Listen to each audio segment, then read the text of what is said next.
परमात्मा श्री राधा कृष्ण के चरणारविंदों में शतकोटि नमन बंदन।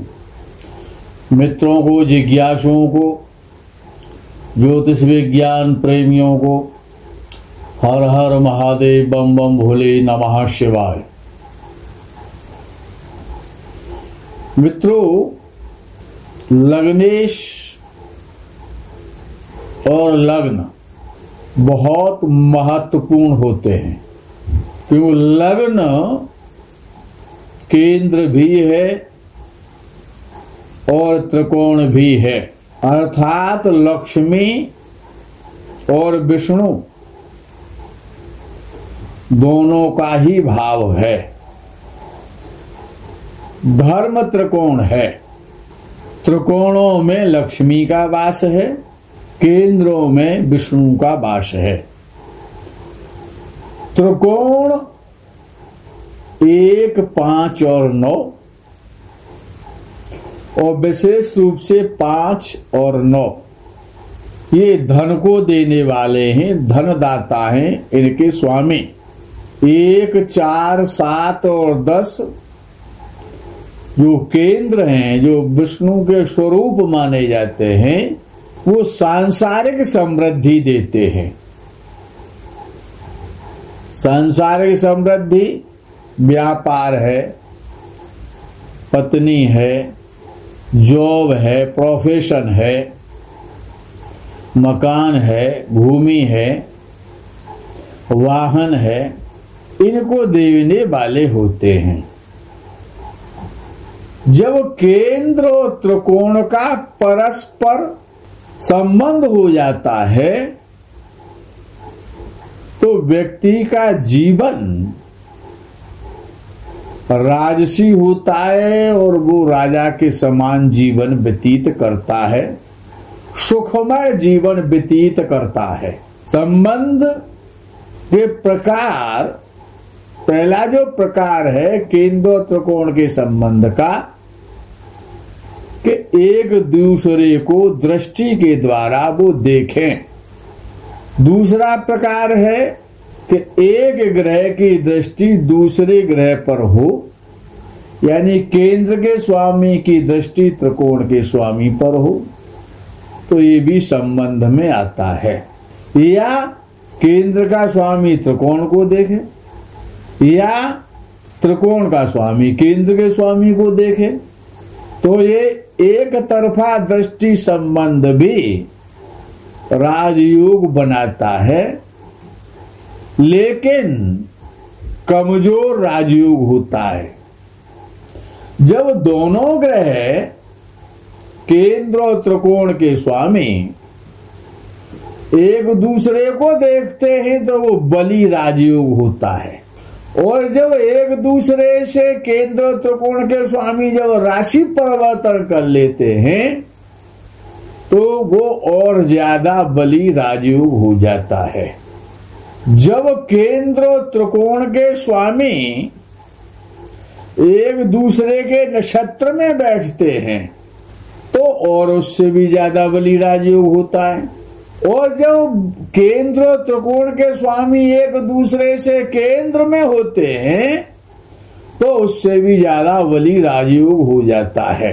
या केंद्र और त्रिकोण के स्वामी एक साथ केंद्र में अथवा त्रिकोण में युति बना करके बैठते हैं तो वो और ज्यादा बली राजयोग होता है।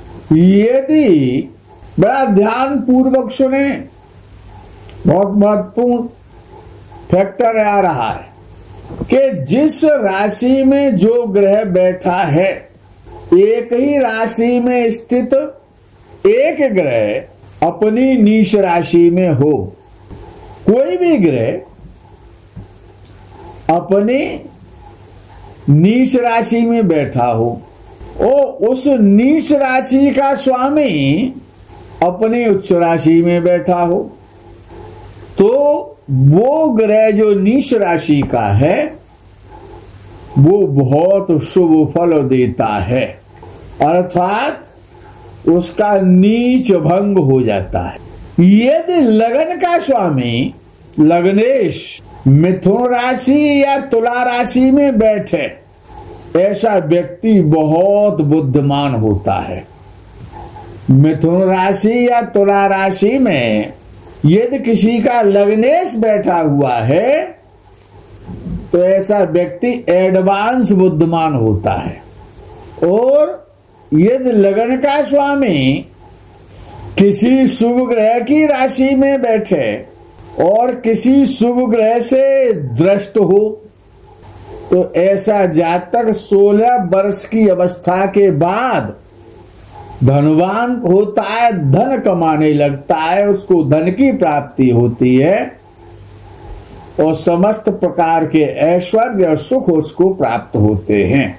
यदि लग्न का स्वामी लग्नेश दूसरे भाव में या 10वें भाव में बैठा हो और दूसरे भाव का स्वामी लग्न में हो, याद रखें क्या कहा हमने कि लग्न का स्वामी दूसरे भाव में बैठे या 10वें भाव में बैठे और दूसरे भाव का स्वामी लग्न में बैठे।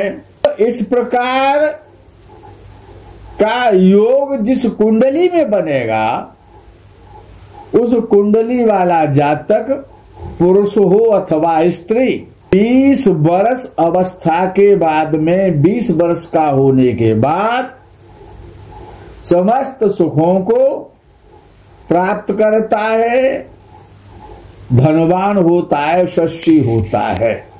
यदि लग्न बली हो और लग्न का स्वामी अपने नवांश में बैठा हो या उच्च राशि में हो, केंद्र में हो, उच्च का हो करके नवांश कुंडली में तो स्वनवांश में हो या वर्गोत्तम नवांश में हो या लग्न कुंडली में उच्च राशि का हो, केंद्र में हो या 11वें भाव में हो, तो जातक 30 वर्ष की अवस्था के बाद धनवान होता है, सुखी होता है, यशस्वी होता है। यदि लग्न का स्वामी लग्नेश यदि मेष राशि में बैठा हो, शनि ना हो लग्नेश, यदि लग्न का स्वामी और शनि भी हो तो क्या फर्क पड़ेगा, है तो लग्नेश। यदि लग्न का स्वामी कहीं पर भी किसी भी कुंडली में लग्नेश यदि मेष राशि में बैठेगा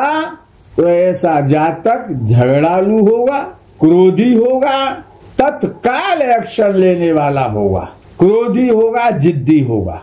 यदि कुंडली में किसी की भी कुंडली हो, भाग्य स्थान के स्वामी भाग्येश के अलावा कोई और ग्रह उच्च राशि का हो यानी भाग्येश उच्च राशि का ना हो तो जातक की आर्थिक स्थिति ज्यादा अच्छी नहीं होती। यदि लग्नेश अपने परमोच्च अंशों में हो, जैसे कि सिंह लगन हो फॉर एग्जाम्पल, और सूर्य मेष राशि में हो, 5 डिग्री पे हो या 7 डिग्री पर हो, तो वो परमोच्च अंशों में होगा। 0 डिग्री से 10 डिग्री तक यदि सूर्य मेष राशि में होता है और लग्नेश होकर के होता है तो परमोच्च अंशों में कहलाता है। केंद्र में हो या त्रिकोण में हो, और सिंह लगन है तो वो तो त्रिकोण में ही होगा, और किसी शुभ ग्रह से युक्त हो या दृष्ट हो, या तो शुभ ग्रह के साथ हो या किसी शुभ ग्रह की दृष्टि हो, पाप दृष्टि ना हो, तो ऐसा जातक बहुत धनवान होता है, ऐश्वर्यशाली होता है, बड़ा आदमी होता है, कीर्ति प्राप्त होता है, उच्च पद प्राप्त करता है और संसार में यशस्वी होता है। लग्नेश लगन का स्वामी कोई भी लगन हो, स्वराशि में होकर, स्वराशि का होकर के 10म भाव के दशमेश के साथ बैठा हो। अब कहीं पर भी बैठ सकता है, वो लगन में भी बैठ सकता है, और जब लग्नेश स्वराशि में होगा तो लगन में होगा ना, और दशमेश लग्नेश के साथ बैठ जाए और शुभ ग्रह की दृष्टि हो या शुभ ग्रह की दृष्टि नहीं भी है तो 5म भाव के स्वामी की दृष्टि हो, पंचमेश की दृष्टि हो लगन पर, या भाग्य स्थान के स्वामी भाग्येश की दृष्टि हो लगन पर, तो ऐसा जातक बहुत बड़ा धनवान, यशस्वी, कीर्तिवान, राजा के समान वैभव संपन्न, ऐश्वर्यशाली, संपत्तिवान, दिग दिगंत में अपनी प्रसिद्धि को प्राप्त करने वाला समृद्धशाली बहुत बड़ा आदमी होता है। यदि लगन से द्वादश भाव में कोई ग्रह नीच राशि में हो या कोई पापक ग्रह बैठा हो लगन से द्वादश भाव में और चतुर्थेश द्वादश भाव में हो, तो ऐसा व्यक्ति आजीवन अपने जन्म स्थान से दूर रहता है। जातक के मुख का विचार, नेत्र का विचार, खान पान का विचार, बुद्धि का विचार, बोलने की क्षमता, वाणी और एकत्रित धन और उसका कुटुंब परिवार दूसरे भाव से देखा जाता है। तो यदि द्वितीय भाव का स्वामी पंचम भाव में बैठा हुआ हो और दसम भाव का स्वामी भी पंचम भाव में हो, ऐसा जातक बहुत बड़ा धनवान यशस्वी कीर्तिवान होता है।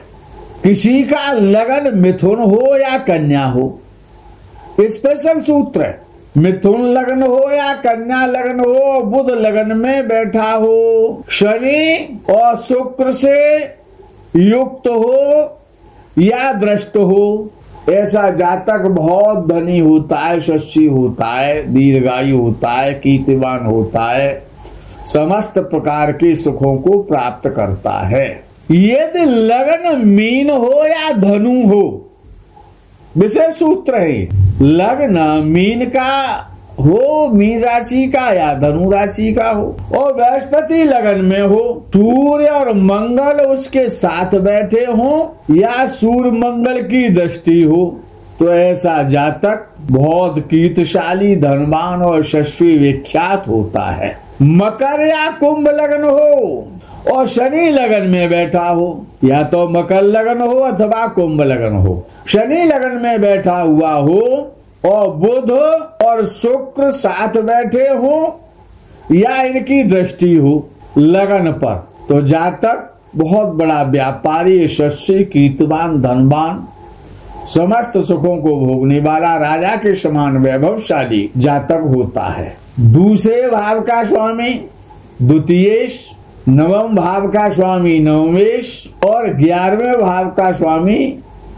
एकादशेश। चंद्र से केंद्र में हो, याद रखना, बहुत अच्छा सूत्र है। द्वितीय भाव का स्वामी द्वितीयेश, भाग्य स्थान का स्वामी भाग्येश और 11वें भाव का स्वामी एकादशेश।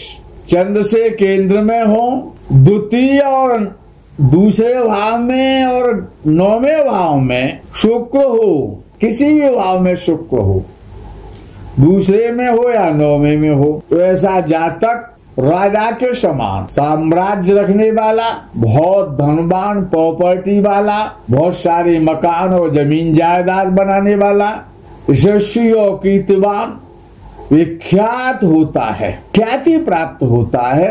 लग्नेश और धनेश में राशि परिवर्तन हो जाए तो जातक अपने परिश्रम से, अपनी बुद्धि से, अपने भाग्य के द्वारा, अपने कर्मों से और धनवान बनता है, धनी होता है। यदि लग्न और लग्नेश, याद रखना, यदि लग्न और लग्नेश दोनों चर राशि के हों, चर राशि कौन कौन सी है? मेष, कर्क, तुला और मकर। यदि लग्न और लग्नेश दोनों चर राशि में हो तो जातक को बाहरी स्थानों से, विदेशों से, अन्य स्टेटों से, समाज से धन की प्राप्ति होती है और वो धनी बनता है।